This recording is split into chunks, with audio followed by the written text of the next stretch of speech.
দুপুর 2টোর সময় ঘুম ভাঙে ইফাদের। উঠে গোসল করে মায়ের কাছে আসলো ইফাত। রোকেয়া বেগম ডাইনিং রুমে বসে আছেন। নামেই ডাইনিং রুম। ডাইনিং রুমে নেই কোনো ডাইনিং টেবিল। মাটিতে শীতল পাটি বিছিয়ে খেতে বসে সবাই। ইফাতকে দেখে রোকেয়া বেগম বললেন, আয় বাবা, খেতে বস। আজকে আমি নিজে হাতে তোর জন্য রান্না করেছি। কোথায় আমার তোমার উপরে রাগ করে থাকার কথা, উল্টো তুমি আমার উপরে রাগ করে 2টা বছর কথা বললে না। এখন তোমার বাসায় আমার থাকাই উচিত না। অনেক বড় বড় কথা হয়েছে। তুই আমার ছেলে, তোর উপরে রাগ করার অধিকার আমার আছে। আমি তোর উপরে রাগ করব না তাহলে? আলালের ছেলে মতিনের ওপরে করব। ইফাত হেসে দিয়ে বলল, না, তুমি আমার আম্মু, তুমি আমার উপরে রাগ করবে? কি রান্না করেছো? জলদি খেতে দাও, আমার অনেক ক্ষুধা লেগেছে। আজকে তোকে একা খেতে দিচ্ছি, কিন্তু কাল থেকে আমাদের সাথে খাবি। এখন আমরা সবাই মিলে একসাথে খেতে বসি। বলে রোকেয়া বেগম খাবার বেড়ে ইফাদের সামনে দিল। ইফাত হাত ধুয়ে খেতে বসলো। তোমাদের বাসায় এই নিয়ম কবে থেকে চালু হলো? আগে যে যার মতো খেয়ে নিতে। তানহা আমাদের অভ্যাস বদলে দিয়েছে। একা একা খেতে বসলে তৃপ্তি পাওয়া যায় না। সবাই মিলে একসাথে খাবি, দেখবি অনেক আনন্দের সাথে খেতে পারবি, আর মনে তৃপ্তিও পাবি। তানহা শাশুড়ির জন্য গরম পানি করেছে। রোকেয়া বেগমের ঠান্ডা লাগা একটা ভাব, তাই তানহা রোকেয়া বেগমকে গরম পানি করে দেয়। ইফাত আরও চোখে একবার তানহাকে দেখে নিল, তারপরে খাবার খেতে মনোযোগ দিল।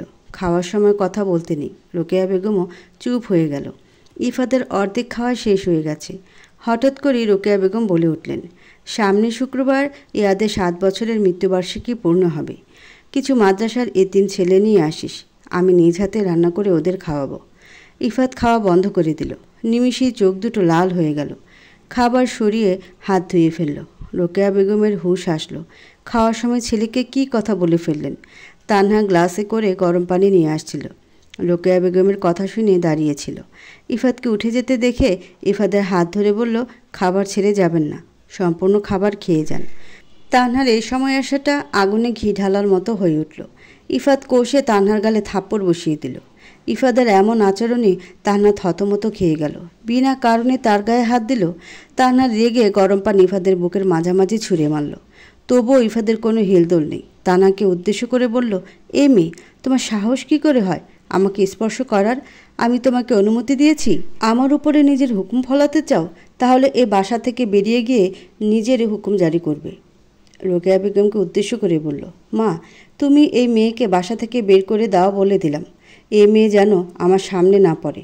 বলেই হনহন করে বেরিয়ে গেল ইফাত। রোকেয়া বেগম কান্না করতে করতে নিজের রুমে গিয়ে দরজা লাগিয়ে দিলেন। তানহা ভ্যাবাচাকা খেয়ে দাঁড়িয়ে রইল। সব কিছু বুঝে ওঠার আগেই শেষ হয়ে গেল। তানহা রুমে এসে গালে হাত দিয়ে মন খারাপ করে বসে আছে। 2টা বছর মানুষটাকে নিয়ে কতটা স্বপ্ন দেখলাম। আমার স্বপ্ন এক নিমিষে শেষ করে দিল। কখনো কথা বলবো না।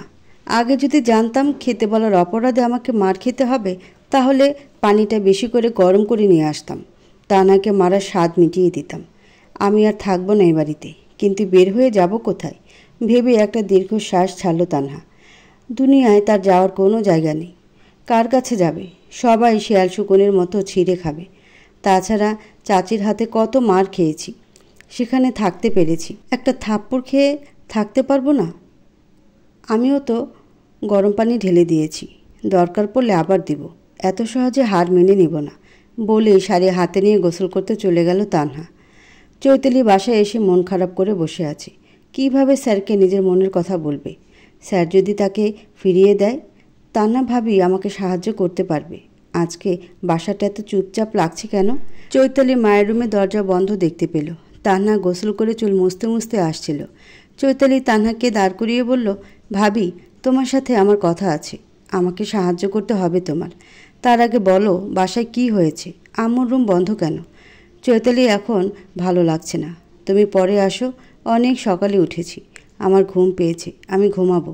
বলি তানহা নিজের রুমের দিকে চলে গেল। চৈতালি অবাক হয়ে তানহার দিকে তাকিয়ে আছে। বাসায় তো কিছু একটা হয়েছে। কি হয়েছে আমাকে জানতে হবে। চৈতালি তার মাকে অনেকবার ডাকলো। মায়ের কোনো সাড়া শব্দ না পেয়ে নিজের রুমে চলে গেল। সন্ধ্যার আজান কানে আসতেই তানহা দরফরে উঠে বসল। এত সে কি করে ঘুমালো? উঠে দ্রুত অজু করে এসে জায়নামাজ বিছিয়ে নামাজে দাঁড়িয়ে গেল। পুরো বাসা অন্ধকার হয়ে আছে। তানহা নামাজ পড়ে পুরো বাসায় আলো জ্বালিয়ে দিল। অন্যদিন এ বাসায় আনন্দে ভরপুর থাকে, আজ পুরো বাসাটা নিস্তব্ধ হয়ে আছে। তানহা গিয়ে রোকেয়া বেগমকে ডাক দিল। রোকেয়া বেগম দরজা খুলে তানহাকে ভেতরে আসতে বলল। তানহা ভেতরে আসতেই রোকেয়া বেগম বললেন, ইফাত বাসায় ফিরেছে? জি না মা, উনি এখনও বাসায় ফিরে নাই। কেন যে খাওয়ার সময় কথাটা বলতে গেলাম, ছেলেটা আমার আজকে আর বাসায় ফিরবে না। দেখি রিয়াদকে ফোন করি। রিয়াদের কাছে গিয়েছে নাকি ইফাত? খোলা আকাশের নিচে বিশাল মাঠের মাঝখানে হাত পা ছড়িয়ে শুয়ে আছে ইফাত। তার পাশেই বসে আছে রিয়াদ। আর কতক্ষণ এভাবে থাকবি? শিশির পরে ঘাস ভিজে উঠতে শুরু করেছে। চল বাসায় গিয়ে শুয়ে থাকবি। কি হয়েছে কিছু বলছিস না? আমি আগুনে পুড়ে ঝলসে মরে যাব, তবুও নারীর রূপের আগুনে পুড়ে ঝলসে মরব না। নারী জাতি মানেই বিশ্বাসঘাতক। কি হয়েছে সেটা তো আমাকে বলবি। সবাই কিন্তু এক না, বুঝলি? তুই মনের মধ্যে ভুল নিয়ে ঘুরে বেড়াস। কেন আমি রূপাকে ভালোবেসে বিয়ে করিনি? কই, রূপা তো আমার হাত ছেড়ে চলে যায়নি। বেকারত্বের সময় আমার পাশে থেকে আমাকে সাপোর্ট করেছে, সেজন্য আমার সফলতায় সে এখন আমার স্ত্রী। আমি আজকে একটা মেয়েকে অকারণে মেরেছি। এখন আমার ভীষণ অনুশোচনা হচ্ছে। কি করব বল? সকালে আম্মু ভাইয়ের কথা মনে করিয়ে দিয়েছে, আর মেয়েটা আমার সামনে চলে এসেছিল। আমি রেগে থাপ্পড় মেরেছি। আমি কোনো মেয়েকে সহ্য করতে পারি না। মেয়ে মানুষ দেখলেই আমার রাগ উঠে যায়, প্রতিশোধের নেশায় পাগল হয়ে যাই। তুই একটা ভুল ধারণা মনে পুষে রেখেছিস। আমি ভুল না হলে মেয়েটা তোর স্ত্রী। আমি বলি কি, সময় থাকতে মূল্য দে। হারিয়ে গেলে কেঁদেও আর পাবি না। একটা সময় এসে তুই অনুভব করবি তুইও কাউকে ভালোবাসিস, তাকে ছাড়া তোর দম বন্ধ হয়ে আসে। তাকে দেখতে না পেলে নিজেকে পাগল পাগল লাগে। দেখিস ভাই, সব কিছু বুঝতে বুঝতে দেরি না হয়ে যায়। রিয়াদের কথা শুনে ইফাত শব্দ করে হেসে উঠল। এই বছরের সেরা জোকস ছিল এটা। ইফাত নাকি ভালোবাসবে, তাও আবার কোনো মেয়েকে। হাসিস না ইফাত, ভালোবাসা এমন এক সুন্দর অনুভূতি যার স্বাদ প্রতিটা মানুষ গ্রহণ করেছে। কেউ বিশ্বাস করে মূল্য পেয়েছে, আর কেউ বিশ্বাস করে ঠকেছে। পৃথিবীতে ভালো মানুষ যেমন আছে, ঠিক তেমনই খারাপ মানুষও আছে। তোর ভাই একটা খারাপ মানুষের পাল্লায় পড়েছিল, তাই বলে তুই সবাইকে খারাপ ভাববি, এটা কিন্তু ঠিক না। যেদিন কাউকে ভালোবাসবি সেদিন তুই ঠিক থাকতে পারবি না ইফাত। মুহূর্তে পাগল হয়ে যাবি। সেদিন আমার কথা মনে পড়বে। কেউ চেয়েও পায় না, আর তুই পেয়েও মূল্য দিস না। একটু শান্তির জন্য তোর কাছে আসছিলাম, এখন দেখি তুই অশান্তির কারণ হয়ে দাঁড়িয়েছিস। থাক, আমি অন্য রাস্তা দেখি। রাগ করিস না, সরি, আমি আর কোনো কথা বলবো না। এবার আমার বাসায় গিয়ে আমাকে উদ্ধার কর ভাই। দুজন মিলে উঠে দাঁড়ালো। তখন ইফাদের মায়ের কল আসলো। রিয়াদ ফোন তুলে সালাম দিল। রোকেয়া বেগম সালামের উত্তর দিয়ে বলল, রিয়াদ, ইফাত কি তোর কাছে আছে? হ্যাঁ আন্টি, ইফাত আমার কাছে। কতদিন পরে দেশে আসলো, আজকে কিন্তু ইফাত আমার কাছে থাকবে, আপনি চিন্তা করবেন না। আচ্ছা বাবা, দেখে শুনে রাখিস। ছেলেটাকে আমার একটু বুঝাস, কিছু বুঝতে চায় না। আপনি চিন্তা করবেন না, আমি আছি না। সময় করে একদিন আমাদের বাসায় ঘুরতে আসবেন। আরও কিছুক্ষণ কথা বলে কল কেটে দিল রোকেয়া বেগম। পরের দিন সকালবেলা চৈতালি কলেজের উদ্দেশ্যে রওনা দিল। আগে গিয়ে গাছের আড়ালে লুকিয়ে পড়ল। আজকে স্যার নিশ্চয়ই গাড়ি নিয়ে আসবে। চৈতালি স্যারকে আই লাভ ইউ বলেই দৌড় দেবে। এতক্ষণ হয়ে গেল, আবির আসছে না দেখে চৈতালি চাতক পাখির মতো দাঁড়িয়ে আছে। শোন রাফি, উচ্চতায় তুই আমার মতো লম্বা, ড্রেসটাও আমার পরেছিস। তুই মাস্ক পরে যাবি, কেউ যেন বুঝতে না পারে। একদম আমার মতো করে হেঁটে যাবি। আমিও দেখব প্রতিদিন কে আমাকে বিরক্ত করে। বলেই দুজন বেরিয়ে পড়ল। অপেক্ষার অবসান ঘটিয়ে আবির আসলো। চৈতালির মুখে হাসি ফুটে উঠল, কিন্তু পরক্ষণে অবাক হয়ে গেল। আবির তো মাস্ক পরে না। একবার পরীক্ষা করে দেখা যাক। Chaitali sir I love you বলে উঠল, কিন্তু রাফি তাকালো না। গাছের আড়াল থেকে আওয়াজ পেয়ে আবির পেছনে দিয়ে গাছের আড়ালে গেল। রাফি তাকালো না দেখে চৈতালি আবার বলতে যাবে স্যার, তার আগেই কেউ চৈতালির কান ধরে সামনের দিকে ঘোরালো। চৈতালি রেগে কিছু বলতে যাবে, তখনই চৈতালির কথা বন্ধ হয়ে যায়। হাত পা কাঁপাকাঁপি শুরু হয়েছে। হৃৎপিণ্ডের গতিবেগ ক্রমশ বেড়েই চলেছে। হাত পা অবশ হয়ে আসছে। কাঁপা কাঁপা কণ্ঠে বলল, স্যার আপনি? কোলাহলপূর্ণ পরিবেশের মধ্যে গাছের আড়ালে দুজন মানুষের মধ্যে পিন পিনে নীরবতা বিরাজমান করছে। আবির তীক্ষ্ণ দৃষ্টিতে চৈতালির দিকে তাকিয়ে আছে। চৈতালি দৃষ্টি নত করে দাঁড়িয়ে আছে।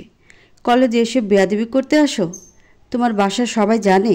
তোমার পরিবার তোমাকে পড়াশোনা করতে পাঠিয়েছে নাকি স্যারদের বিরক্ত করার জন্য পাঠিয়েছে?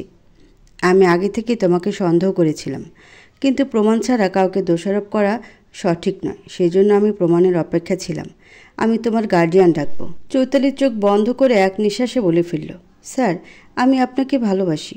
আপনি যেদিন থেকে আমাদের কলেজে জয়েন করেছেন তখন থেকে আপনাকে চুপি চুপি দেখতাম। আপনি আমার শিক্ষক, সাথে গুরুজন। সামনাসামনি কিছু বললে আমাকে রিজেক্ট করে দিবেন। আমি সহ্য করতে পারতাম না আপনাকে নিয়ে। বেশি বাড়াবাড়ি করলে সবাই আপনাকে নিয়ে কানাকানি করতো। আপনার অসম্মান হোক সেটা আমি চাই না। তাই কলেজের বাইরে থেকে আপনাকে এতদিন বিরক্ত করেছি। প্লিজ আমাকে ফিরিয়ে দিবেন না। আমি অনেক ধৈর্য ধরে আপনার জন্য অপেক্ষা করেছি। বাসা থেকে আমাকে অনেকবার বিয়ের চাপ দিয়েছে, কিন্তু আমার মনের পুরোটা জুড়ে আপনি দখল করে বসে আছেন। যে মন জুড়ে আপনার বসবাস, সে মনে অন্য কেউ কীভাবে ঘর বানাবে?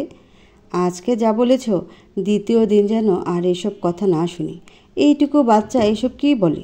তুমি জানো তোমার আর আমার বয়সের পার্থক্য অনেক।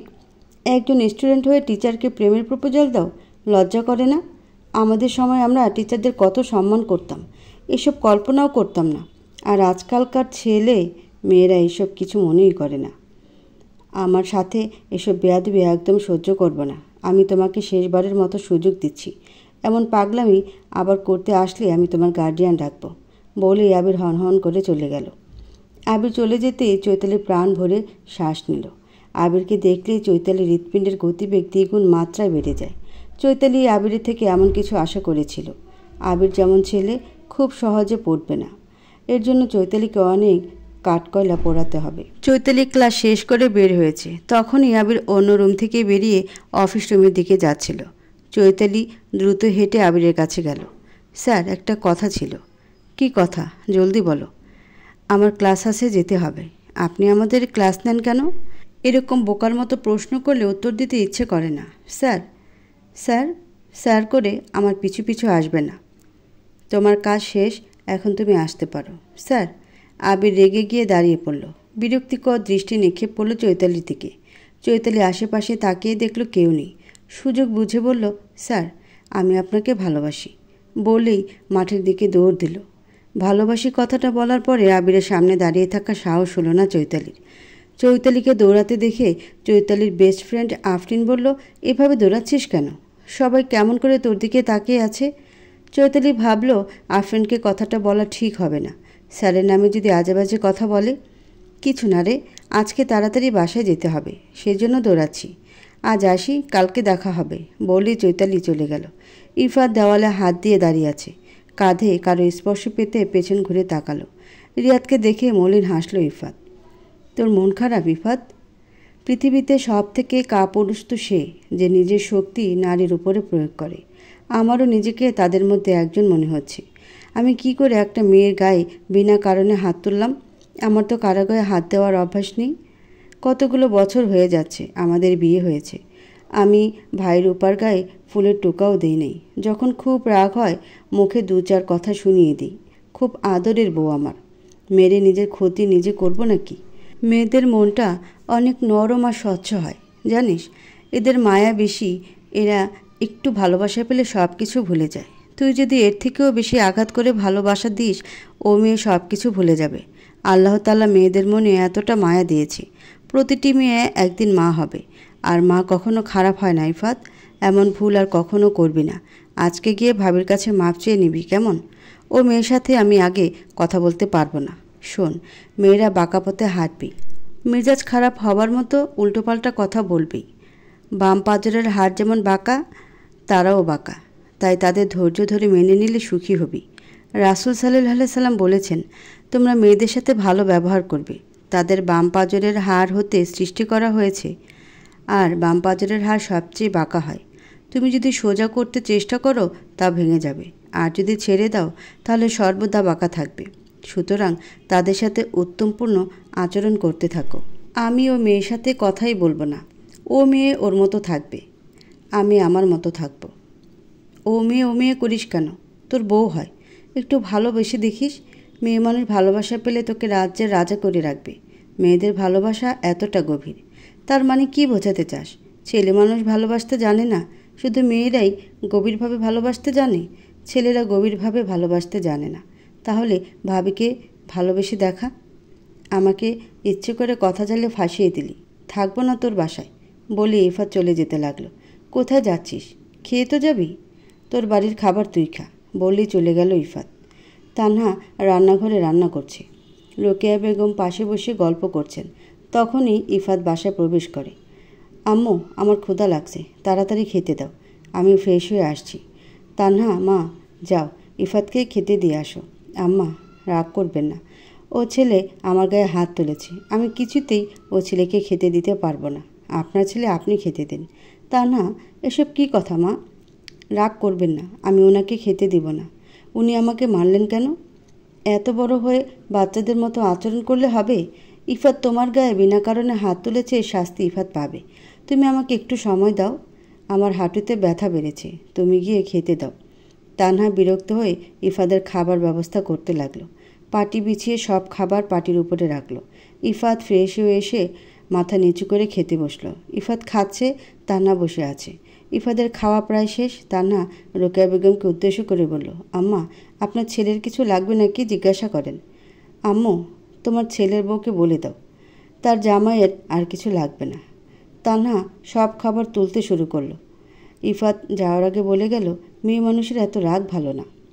না, শুধু ছেলে মানুষ রাগ করবে, মেয়ে মানুষ বানের জলে ভেসে এসেছে বলেই রান্নাঘরের দিকে তেড়ে গেল। এই মেয়ে পারে তো, রাগ দিয়ে রান্নাঘর খেয়ে ফেলবে। রোকেয়া বেগম উঠে নিজের রুমে চলে গেল। তানহা রান্না করছিল। হঠাৎ করে কেউ তাকে পেছন থেকে জড়িয়ে ধরল। ভাবিমণি, চৈতালি, আমি কাজ করছি, গলা ছাড়ো। আমি তোমাকে একটা কথা বলতে চাই। হেয়ালি না করে যে উদ্দেশ্যে এসেছ আসল কথা বলো। আমার বোনকে আমি ভালো করে জানি, কোনো উদ্দেশ্য ছাড়া আমার বোন আমাকে এত ভালোবাসা দেখায় না। তার মানে তুমি বলছো আমি তোমাকে ভালোবাসি না, শুধু প্রয়োজনে তোমাকে ভালোবাসি? আমাকে ভালোবাসো, কিন্তু প্রয়োজনে একটু বেশি ভালোবাসো, যা আমার কাছে অতিরিক্ত মনে হয়। আবির স্যারকে আজকে আমি আমার মনের কথা জানিয়ে দিয়েছি। স্যার সোজা আমাকে না করে দিয়েছে। এখন তুমি আমাকে সাহায্য করবে। না করে দিয়েছে? কাহিনী এখানেই শেষ। মরিচাকার পেছনে ছুটে লাভ নেই। এসব বিষয়ে আমি তোমাকে সাহায্য করতে পারলাম না। আমি কিন্তু ভাইয়াকে বলে দিব তুমি প্রতিদিন আমার ফোন থেকে ভাইয়ার ছবি দেখতে আর মুসকি মুসকি হাসতে। দোকান থেকে ভাইয়া ছবি বের করে নিয়ে আসছো। প্রতিদিন ভাইয়ার ছবি দেখে দেখে রাতে ঘুমাও। ভাইয়াকে নিয়ে শত শত শব্দ লেখা আছে তোমার ডায়েরিতে। আমি সব কিছু ভাইয়াকে বলে দেব। তানহা দ্রুত চৈতালির মুখ চেপে ধরল। আসতে বলো, তোমার ভাইয়া বাসায় আছে, সব কিছু শুনে ফেলবে। কাউকে না বলে কারো ব্যক্তিগত জিনিসে হাত দেওয়া একদম উচিত না। তোমার এই বিষয়টা আমার একদম পছন্দ হলো না, আমি খুব কষ্ট পেয়েছি। রাগ করো না ভাবিমণি, আমি দেখতে চাইনি। একদিন তোমার রুমে গিয়েছিলাম, তুমি ভাইয়ার ছবি বুকে রেখে ঘুমাচ্ছিলে। তোমার ডায়েরি খোলা অবস্থায় বিছানায় পড়েছিল। সেখান থেকে কিছু অক্ষর আমার চোখে পড়ে, তাই কৌতূহল মেটাতে পড়েছি। প্লিজ তুমি আমাকে মাফ করে দাও। নিজের রুমে যাও, আমাকে কাজ করতে দাও। চৈতালি মাথা নত করে নিজের রুমের দিকে চলে গেল। তানহা ভাবতে শুরু করলো, কে এই আবির যে চৈতালির মাথাটা নষ্ট করে দিয়েছে? বিষয়টা বেশি দূর যাওয়ার আগেই আমাকে জানানো প্রয়োজন বলেই নিজের কাজে মনোযোগ দিল তানহা। রাতে খাবার খেয়ে নিজের রুমে এসে দেখে ইফাত ফ্লোরে পাটি বিছিয়ে তার উপরে কম্বল বিছিয়েছে। ওপর থেকে বালিশ নিয়ে নিচে শুয়ে পড়ল। নিজেকে মহান প্রমাণ করতে চায় না কি ছেলে? এই শীতের মধ্যে ঠান্ডা মেঝেতে ঘুমাবে? ঢং দেখলে বাঁচি না। আমি ভাই বিছানায় শুয়ে পড়ি, আমি ওনার মতো এত মহান হতে পারবো না। তানহা কেমন জানি উসখুস করছে। ইফাদের জন্য ডায়েরি লিখতে পারছে না। প্রতিদিন এক শব্দ হলেও তানহার ডায়েরিতে লিখে। রোকেয়া বেগমের থেকে অনুমতি নিয়ে ডায়েরিটা কিনে এনেছিল তানহা। একা একা ভালো লাগে না, তাই সময় কাটানোর জন্য ডায়েরি লিখে তানহা। ইফাত ফেসবুকে স্ক্রল করছিল। ইফাদের ফোনে একটু পরপর টুংটাং শব্দ হচ্ছে। তানহা গভীর আগ্রহ নিয়ে আরও চোখে দেখার চেষ্টা করছে কে ইফাতকে মেসেজ করছে। খুব করে বলতে ইচ্ছে করছিল, এত রাতে ইফাতকে কে মেসেজ করছে? মনের কথা মনে রেখে ঘুমিয়ে গেল তানহা। তোমার অনুপস্থিতিতে যদি তোমার ছবি দেখেও কারো চোখে জল চলে আসে, তাহলে সেই মানুষটাকে ঠকানোর অধিকার তোমার নেই ইফাত। তানহা, অপেক্ষার শেষটা যদি সাদা কাপড় হয় তাহলে ভেবে নিও আমার ভালোবাসা মিথ্যা ছিল না ইফাত। তানহা, ভোরের আজান কানে আসতেই প্রতিদিনের মতো আজকেও তানহার ঘুম ভেঙে যায়। উঠে অজু করে নামাজ পড়ে নেয়। এত সকালে সবাই খায় না। আবার শুয়ে পড়ল তানহা। কিছু ভালো লাগছে না। শুয়ে শুয়ে কলেমা পড়েছিল তানহা। বেশ কিছু সময় অতিবাহিত হবার পরে তানহা ডায়েরি নিয়ে বসল। নিজের মনের কথাগুলি ডায়েরিতে যত্ন সহকারে লিখে রাখে। মন খুলে কথা বলার মতো মানুষ নেই তানহার, তাই নিজের মনের কথা শোনার সঙ্গী হিসেবে ডায়েরিকে বেছে নিয়েছে। সবাই বেইমানি করলে ডায়েরি কখনো বেইমানি করবে না। 2 বছর ধরে হাজার হাজার শব্দ লেখা আছে ইফাতকে নিয়ে। বড্ড বেশি ভালোবাসে তার স্বপ্নের পুরুষকে, শ্যাম পুরুষকে। আজকেও 2 লাইন লিখে ফেলল ইফাতকে নিয়ে। লেখা শেষ হলে ডায়েরি বন্ধ করে রেখে দিল। বিছানা ঠিক করে রান্নাঘরের দিকে গেল তানহা। তানহা রান্না শেষ হবার আগেই সবাই জেগে উঠেছে। চৈতালি, রোকেয়া বেগম ভোরের নামাজ পড়ে আবার ঘুমিয়ে যায়। ইফাত নামাজ পড়ে না। সেজন্য ইফাতকে বেশ বিরক্ত লাগে তানহার। ভাবি, তাড়াতাড়ি খেতে দাও, আমার ক্লাস আছে। আর একটু ঘুমাতে, তাহলে ক্লাসে যেতে পারতে দ্রুত। চৈতালি কোনো কথা না বলে খেতে শুরু করলো। সবাইকে খাবার দিয়ে নিজেও খেতে শুরু করলো তান্না। খাবার শেষ করে সবাই সবার মতো চলে গেল। ইফাত একটা চাকরির খোঁজ করছে। বাসায় বসে থাকতে ভালো লাগছে না ইফাতের। তাছাড়া বেকার ছেলেদের এই সমাজে কোনো মূল্য নেই ভেবে দীর্ঘশ্বাস ছাড়ল ইফাত। সারাদিন কাজ করে কোনো রকমের সময় কেটে যায় তান্নার। কিন্তু বিকাল থেকে সময় একদম ভালো যায় না। সবাই সবার মতো থাকে। কথা বলার মতো তেমন কেউ নেই। চৈতালি একটু গল্প করে। বেশিরভাগ সময় পড়াশোনা আর ফোনের পেছনে ব্যয় করে। রোকেয়া বেগম রাতে নামাজ পড়ে খেয়ে ঘুমিয়ে যায়। ইফাত তো তানহার সাথে কথাই বলে না। এই সময়টুকু তানহার দম বন্ধ হয়ে আসে। বিকেলে নামাজ পড়ে তানহা রোকেয়া বেগমের কাছে গেলেন। আম্মা, রাতে ডিম রান্না করতে বলছিলেন, কিন্তু বাসায় ডিম নেই, এখন কি করব? ইফাতকে বলো, উনি এখনও বাসায় ফিরেনি। কিছু মনে না করলে আমি সামনের দোকান থেকে কিনে নিয়ে আসব? আচ্ছা মা, যাও, দেখে শুনে যাবে। কারো সাথে বেশি কথা বলার দরকার নেই। যাওয়ার সময় আমার থেকে টাকা নিয়ে যাবে। আম্মা, এখনই যাব, রাত হয়ে আসলে আর যেতে পারবো না। রোকেয়া বেগম তানহাকে টাকা দিলে তানহা বেরিয়ে পড়ে। রফিক চাচার দোকানে এসে দেখল দোকান বন্ধ। তানহা একটু সামনের দিকে এগিয়ে গেল। ইফাত হেঁটে হেঁটে বাড়ি ফিরছিল এক ফ্রেন্ডের সাথে। তানহাকে দেখে রাস্তা পার হয়ে তানহার কাছে আসলো। এই মেয়ে, তুমি কোথায় যাচ্ছ? মেয়ে মানুষ শাড়ি পরে বের হয়েছে কেন? বোরকা পরে বেরোতে পারো না? আম্মা, রাতে ডিম রান্না করতে বলেছে, কিন্তু বাসায় ডিম নেই, তাই নিতে আসছিলাম। আমাকে ফোন দিয়ে বললেই তো হতো, আমি নিয়ে যেতাম। তোমার আসার কি দরকার ছিল? আমাকে 10টা ফোন কিনে দিয়ে রাখছেন যে সেগুলো দিয়ে আপনাকে ফোন দিব? ইফাত চুপ হয়ে গেল। কিছুক্ষণ চুপ থেকে বলল, আচ্ছা ঠিক আছে, কিনে নিয়ে আসো, আর এইভাবে বাইরে বের হবে না। তানহা কোনো কথা বলল না। ইফাত দাঁড়িয়ে আছে। তানহা দোকানের দিকে এগোতে লাগলো। হঠাৎ পেছন থেকে কেউ ইফাতকে ডাক দিল। কী রে, তুই ইফাত না? কতদিন পরে তোকে দেখলাম। কেমন আছিস? কবে আসলি বিদেশ থেকে? করিম চাচাকে দেখে ইফাত আবার রাস্তার ওপাশে গেল। আলহামদুলিল্লাহ চাচা, ভালো আছি। আপনি কেমন আছেন? সোমবারে আসছি আমি। আল্লাহ রাখছে বাবা। ওটা তোর বউ নাকি? জি চাচা, আমার বউ। মাশাআল্লাহ, অনেক সুন্দর। তোর বউটা বাসা থেকে বেশি বের হয় না। ইফাত করিম চাচার সাথে কথা বলছিল। তানহা সামনের দিকে এগুতে গিয়েও থেমে যায়। মুখটা খুশিতে চিকচিক করে উঠেছে। মুখ দিয়ে অটোমেটিক বের হয়ে আসলো, আবির ভাইয়া। আবির তানহার দিকে এগিয়ে আসছে। আবির আর সে আগের আবির নেই। গোলাপি ঠোঁট দুটো নিকোটিনে পুড়ে পুড়ে কালো হয়ে গিয়েছে। চোখের নিচে কালো দাগ পড়ে গেছে। মুখে খোঁচা খোঁচা দাড়ি গড়িয়েছে। চুলগুলো এলোমেলো হয়ে আছে। দেখে মনে হচ্ছে নিজের যত্ন একদমই নেওয়া হয় না। তানহা খুশি হয়ে আবিরের কাছে গেল। আনন্দিত হয়ে বলল, ভাইয়া কেমন আছো? কবে দেশে আসলে? চেহারার এ কী হাল করেছ? আবির কোনো কথা বলছে না। চোখ দুটো অসম্ভবভাবে লাল হয়ে আসছে। হঠাৎ করে তানহার গালে কষে থাপ্পড় বসিয়ে দিল। আবিরের হঠাৎ আক্রমণে তানহা অবাকে শেষ পর্যায়ে পৌঁছে গেল। তানহাকে আরও অবাক করে দিয়ে আবির তানহার গলা চেপে ধরল। বেঈমান কোথাকার! আমাদের খেয়ে আমাদের পরে আমাদের সাথেই বেঈমানি করলি? আমার পরিবার তোকে কিসে কম রেখেছিল? তোর প্রেম করে বিয়ে করতে হলো? আবির খুব শক্তভাবে তানহার গলা চেপে ধরে আছে। তানহার শ্বাস নিতে কষ্ট হচ্ছে। আবিরকে ছাড়িয়ে দেওয়ার জন্য নিজের সর্বস্ব শক্তি দিয়ে চেষ্টা করছে। পুরুষ মানুষের শক্তির সাথে পেরে ওঠা খুব কঠিন। তানহার কাশি উঠে গেল। ইফাত ঝড়ের গতিতে এসে আবিরকে ধাক্কা দিয়ে সরিয়ে দিল। তানহা কাশতে কাশতে মাটিতে বসে পড়ল। আবির ইফাদের কলার চেপে ধরে বলল, তো সাহস কি করে হয় আমার আর তানহার মধ্যে আসার? ইফাত আবিরের নাক বরাবর ঘুষি দিয়ে আবিরের কলার চেপে ধরে বলল, তোর সাহস কী করে হয় আমার স্ত্রীর শরীরে হাত দেওয়ার? তোর হাত আমি কেটে ফেলব। তানহা আমার বোন হয়, আমি আমার বোনের সাথে যা ইচ্ছে খুশি করতে পারি।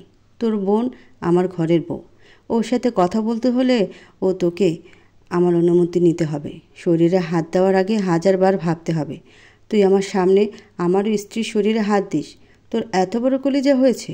তোর বড় কলিজা কিভাবে ছোট করতে হয় তা ইফাদের ভালো করেই জানা আছে। বলেই দুজন মারামারি শুরু করে দিয়েছে। আশেপাশে সবাই দৌড়ে আসলো, দুজনকে আলাদা করে দিল। তানহা অসহায় দৃষ্টিতে দুজনের দিকে তাকিয়ে আছে। চারপাশে লোকজন হয়েছে। করিম চাচা বলে উঠল, কে তুমি? তোমার সাহস তো কম না, আমাদের এলাকায় এসে আমাদের ছেলের বউয়ের গায়ে হাত দাও। চাচা, এই ছেলের সাথে এত ভালোভাবে কথা বলছেন কেন? এ ছেলে কি ভালো ব্যবহার পাওয়ার যোগ্য? তানহা আমার বোন হয়, আমাদের ব্যক্তিগত কথা থাকতেই পারে। এই মিয়া, তানহা তোমার বোন হয়, তুমি ভাই হয়ে কিভাবে রাস্তার মধ্যে বোনের গায়ে হাত তুলতে পারো? তোমার ভেতরে শিক্ষার অভাব আছে। কেমন বোন হয় তোমার তানহা? নিজের বোন বলে তো মনে হয় না। নিজের বোনের গায়ে কেউ এভাবে হাত তুলে? বলি কি, মানুষ চিনো? আমাদের এলাকায় এসে আমাদের মেয়ে বউয়ের গায়ে হাত তুলবে, আমরা ছেড়ে কথা বলবো? 14 শিকের ভাত খাইয়ে ছাড়বো। আপনার এত কথা বলছেন কেন? মেরে হাত পা ভেঙে রাস্তায় ফেলে দিন। আপনারা না পারলে আমাকে বলুন, বলল ইফাত। তানহা উঠে দাঁড়ালো, ভিড় ঠেলে ভেতরে গেল। সবাইকে উদ্দেশ্য করে বলল, আবির ভাইয়া আমার চাচাতো ভাই হয়। ভাই দেশের বাইরে ছিল, আমি ভাইয়াকে না জানিয়ে বিয়ে করে নিয়েছি, তো সেজন্য ভাইয়া রাগ করছে। তোমার চাচাতো ভাই বুঝলাম, এখন তোমার চাচাতো ভাইকেও বুঝতে হবে তুমি আর তাদের বাড়ির মেয়ে নেই, অন্যের বাড়ির বউ হয়ে গেছো। এভাবে যখন তখন যেখানে সেখানে রাস্তার মধ্যে মারতে পারে না। তানহার কথা শুনে ইফাত রাগ করে বেরিয়ে চলে গেল। তানহাও ইফাদের পেছন পেছন গেল। তানহা বাসায় আসতে ইফাত তানহার 2 বাহু শক্ত করে ধরে চেপে বলল, কে হয় ওই ছেলে তোমার? কিসের এত দরদ ওই ছেলের জন্য? আমার চাচাতো ভাই হয়। আমি কি করে বিশ্বাস করব ছেলেটা তোমার চাচাতো ভাই হয় নাকি অন্য কিছু হয়? বিশ্বাস না হলে আপনি আমার চাচার বাসায় গিয়ে দেখে আসতে পারেন। চলো। কোথায়? তোমার চাচার বাসায়। বলে তানাকে নিয়ে বেরিয়ে পড়ল। রোকেয়া বেগম অবাক হয়ে দুজনের কাণ্ড দেখছিল। উনি প্রশ্ন করার আগেই দুজন হাওয়ার মতো মিলিয়ে গেল। তানহা আর ইফাদের বাসার দূরত্ব 15 মিনিটের মতো। তানহা গাড়িতে উঠে তার চাচার বাসার ঠিকানা বলল। গাড়িওয়ালা যথাসময়ে তানহাদের চাচার বাসার সামনে পৌঁছে দিল।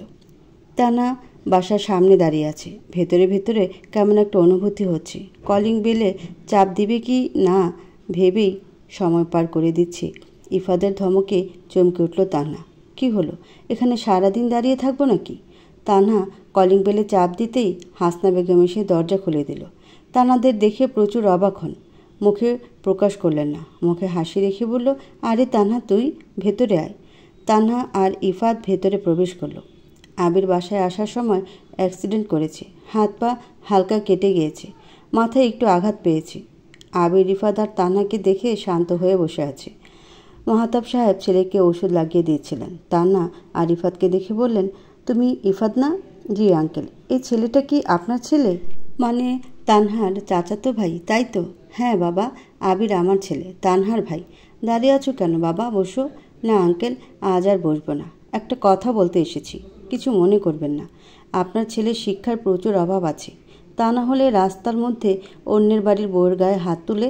তানার ভাই বলে আজকে বেঁচে গিয়েছে। একই ভুল যদি দ্বিতীয়বার করে তাহলে আপনার ছেলের আমি হাত টুকরো টুকরো করে ফেলবো। বলেই তানাকে নিয়ে বেরিয়ে আসলো ইফাত। তুমি তানহাকে মেরেছ?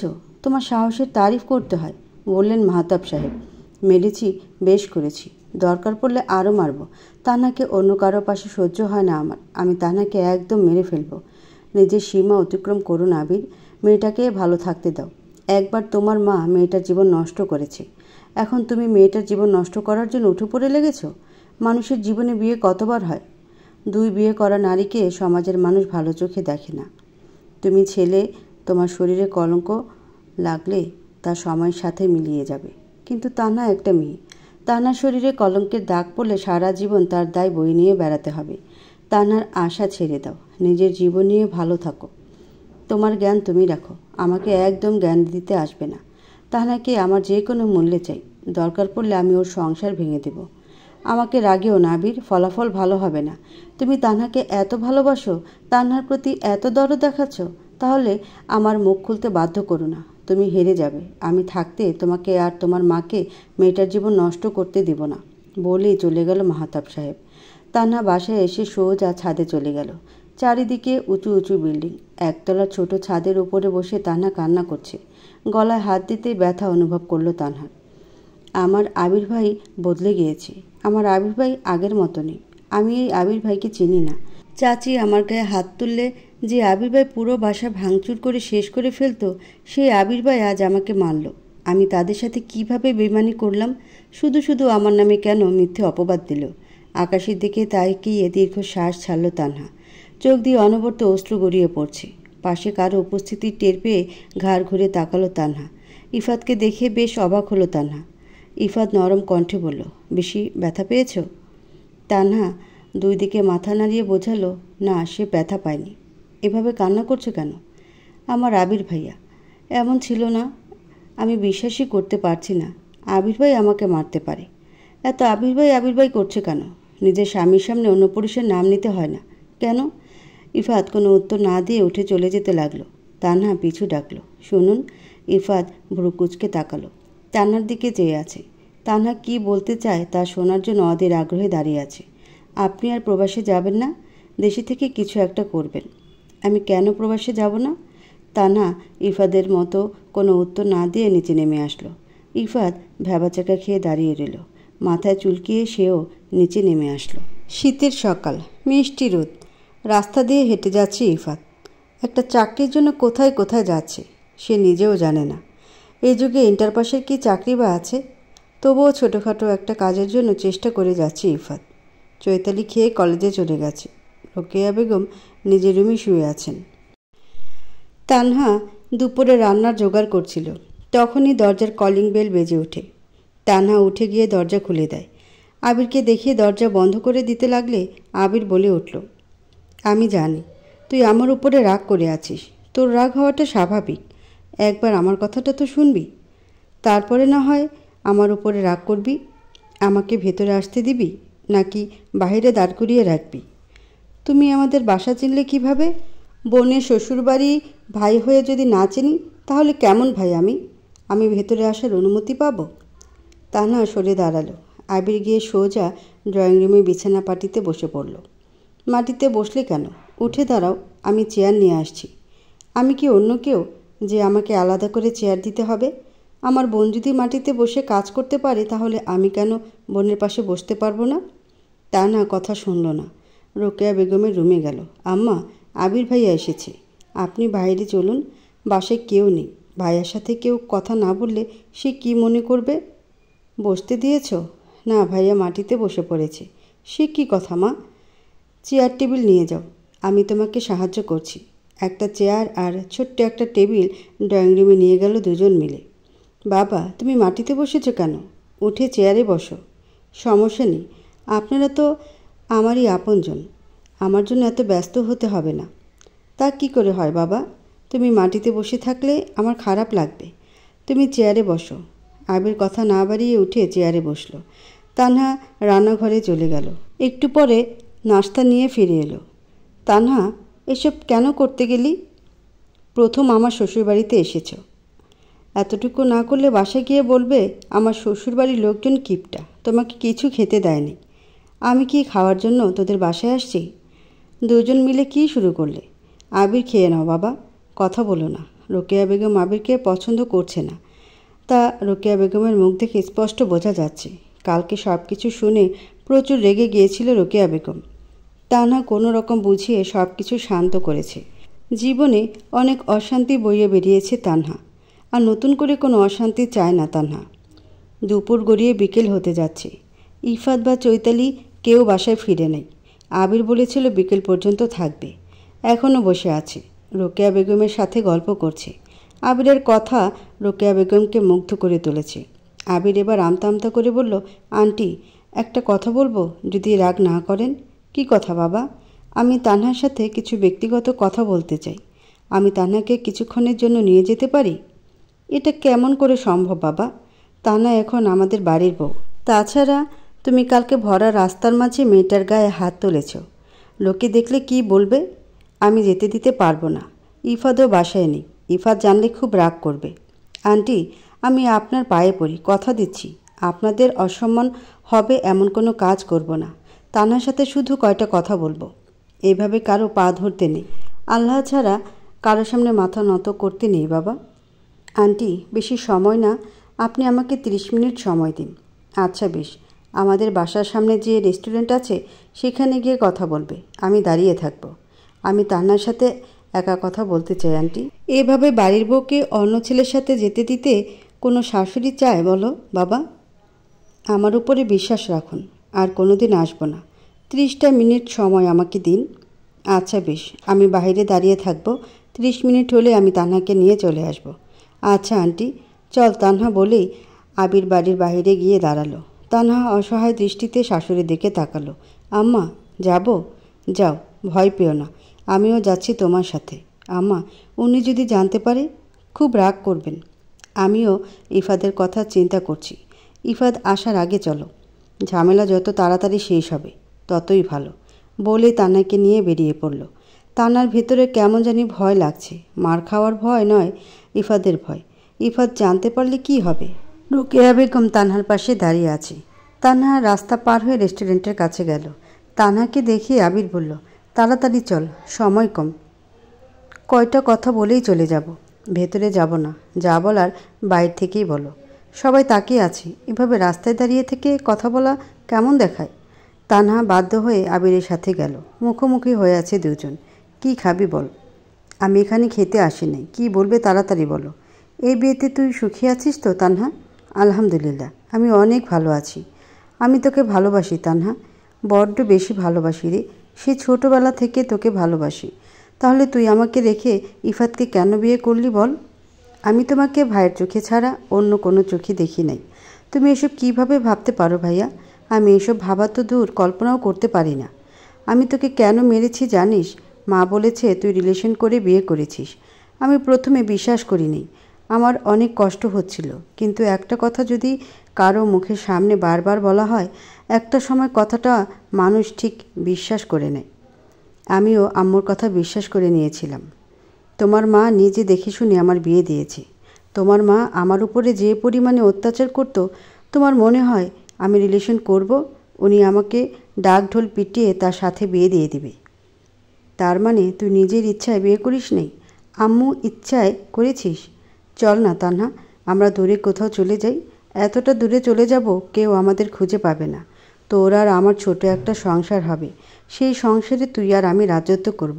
এসব তুমি কি বলছো? তুমি জানো না আমার স্বামী আছে? আমি আমার স্বামীকে অনেক ভালোবাসি।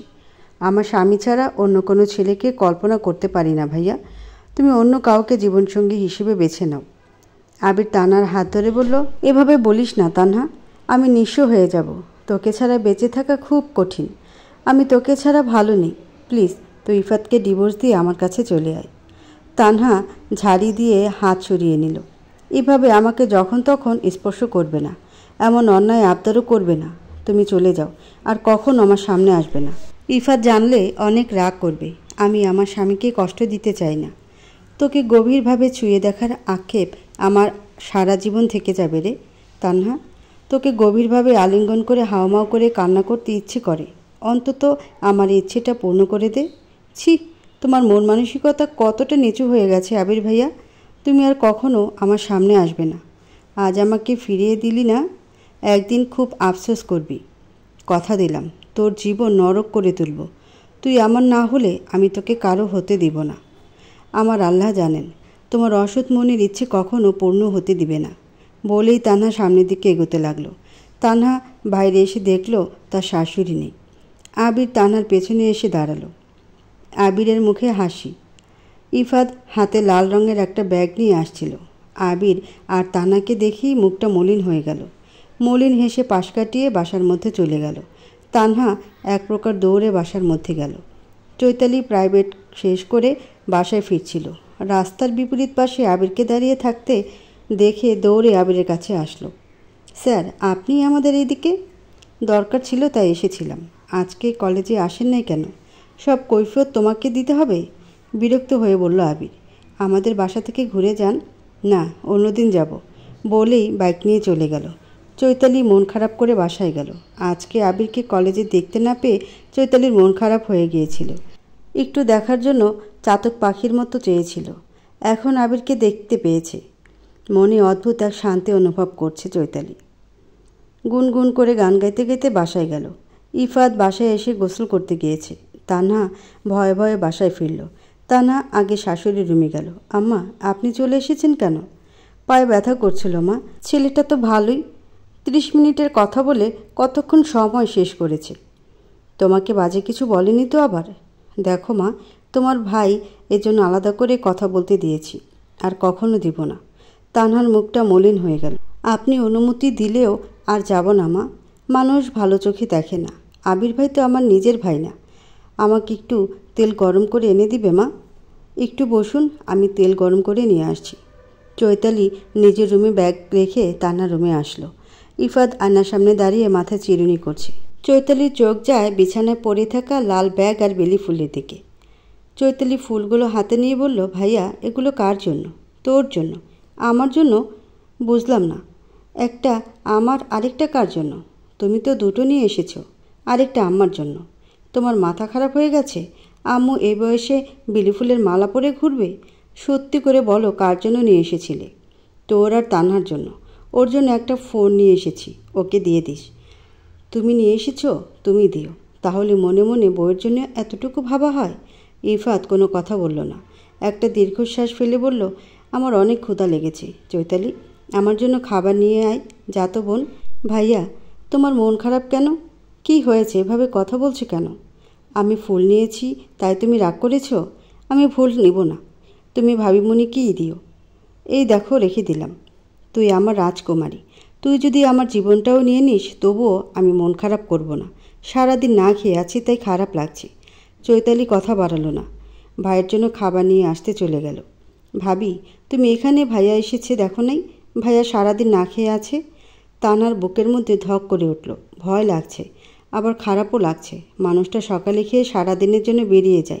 কি খায় না খায় তানহা কখনো জানতে চায়নি। আম্মাকে গরম তেল দিয়ে এখনই খাবার নিয়ে যাচ্ছি। তুমি আম্মুকে তেল দিয়ে আসো, আমি ভাইয়ের জন্য খাবার নিয়ে যাচ্ছি। তানহা গরম তেল নিয়ে ইফাদের রুমে আসলো। ইফাত খাচ্ছে। চৈতালি ফুলের মালা নিয়ে নাড়াচাড়া করছে। তানহাকে দেখে চৈতালি বলল, ভাবি, দাঁড়িয়ে আছো কেন? ভেতরে এসো। তানহা ভেতরে আসলে চৈতালি রুম থেকে বেরিয়ে যায়। ইফাদের খাবার শেষ হলে সব কিছু বাইরে নিয়ে যায়। রুমে এসে উসখুস করছে। তানহাকে উসখুস করতে দেখে ইফাত বলল, কিছু বলবে?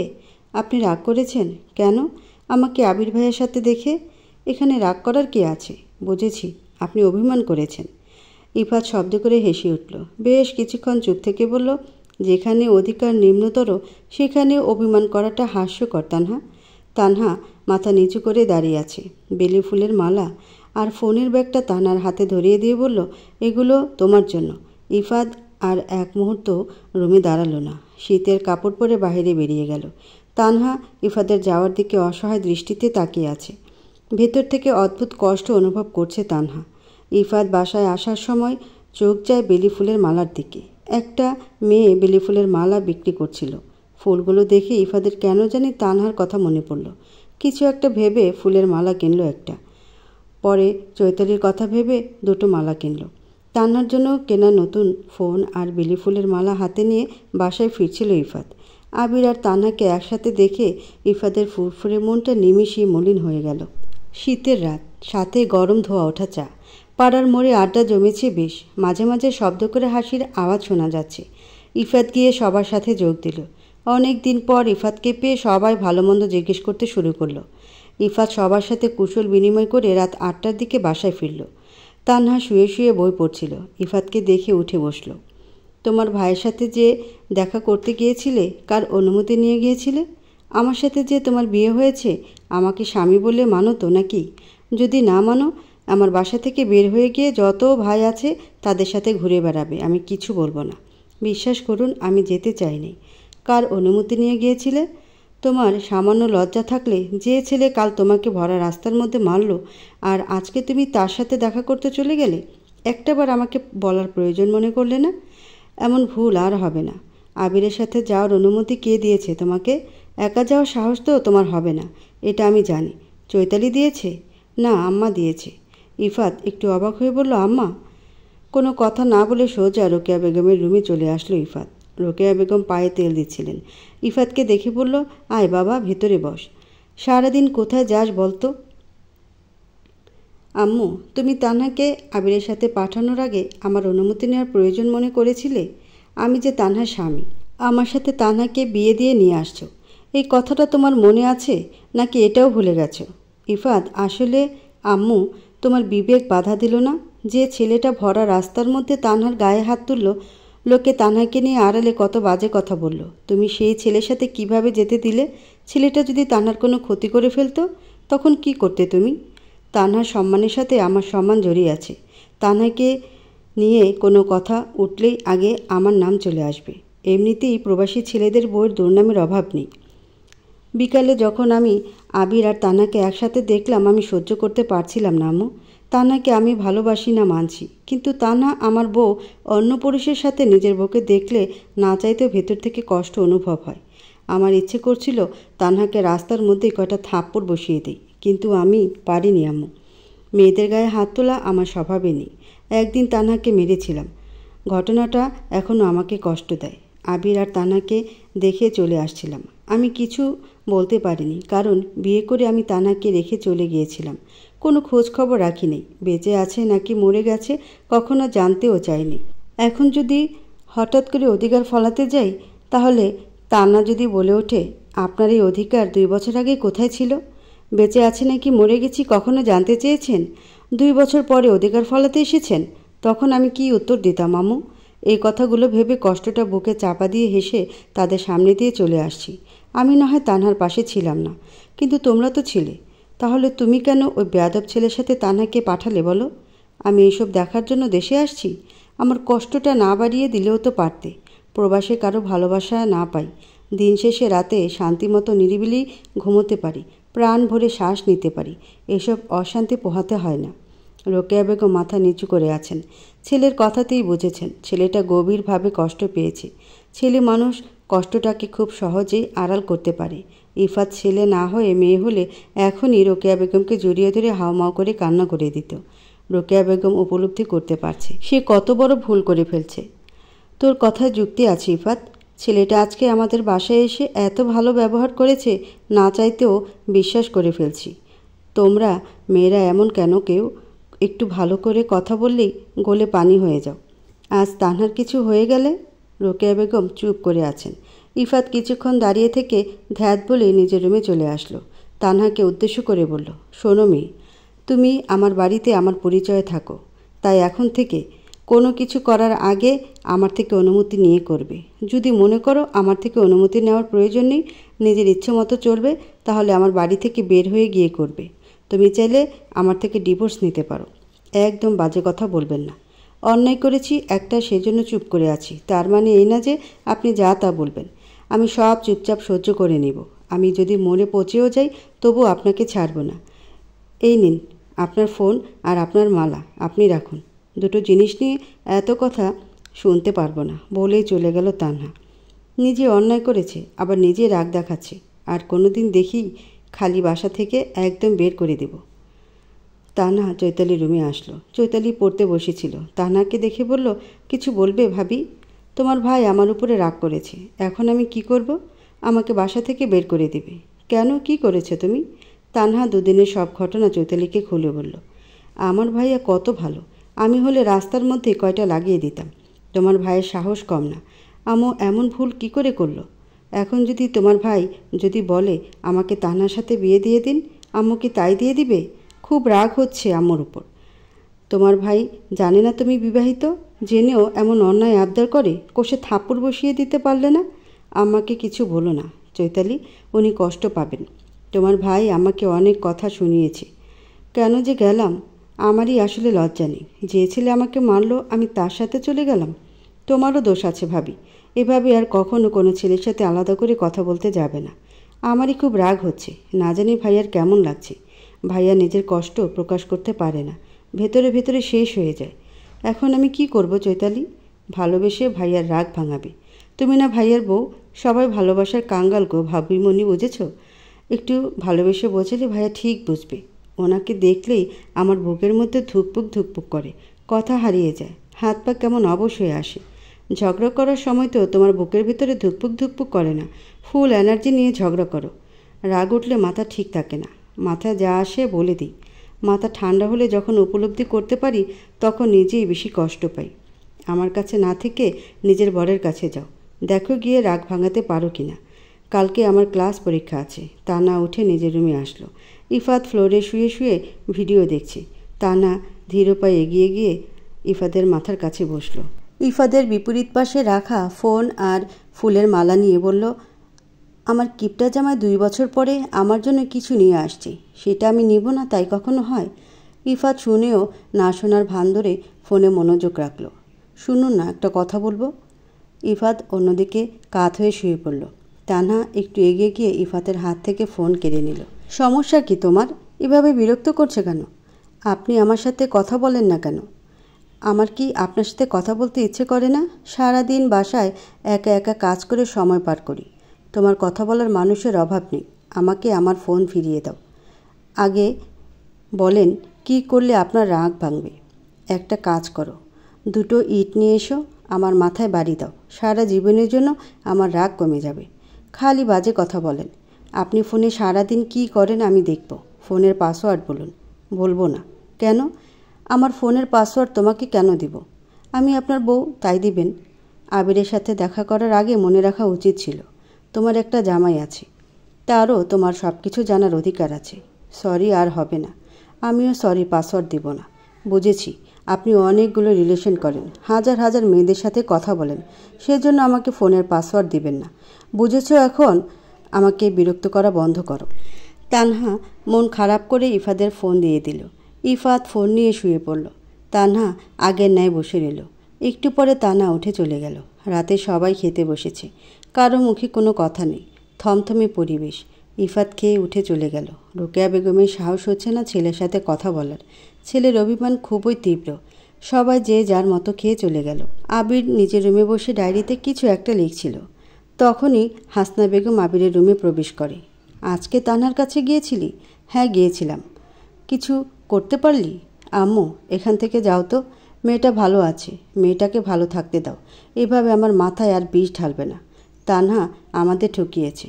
তানহা আমাদের ঠকায়নি আম্মু, তুমি তানহাকে ঠকিয়েছ।